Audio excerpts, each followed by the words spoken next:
tradition both Sabbath. I have the original tradition. But because we Sabbath, if I know you're Sabbath, and when Sabbath no cut, when Sabbath no more, when Sabbath and Daros, I don't want to call their names. Yeah, I don't want to call their names, but I can. That's why this is why this time you see to have no Sabbath in there. We are covenant of God. God brought it to liberate the world. So this is New Jerusalem. That's why the pattern and method is different. I don't want to. We're not like anybody. This is a new. It's called Gospel Truth End Time Prophetic Movement.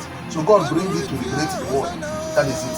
So don't look at the size or the people or those things. No, we're going to see the angels that is at work here. So can I see when it's in a moment? DJ Feroz. Because I believe in God.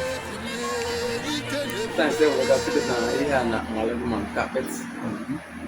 Then you go now, you know, all of us, Igbos, want to also help somebody in achieve that frozen. Like me now, want to help somebody. All my ways about 18 years old. Did you know the Bible warns against worshiping Mary or the saints? Only God deserves worship. Onye ga-approve na me na abụrụ ekwesị ebe abụrụ bịa 100 million onwe ya challenge till today onwe challenge nwoke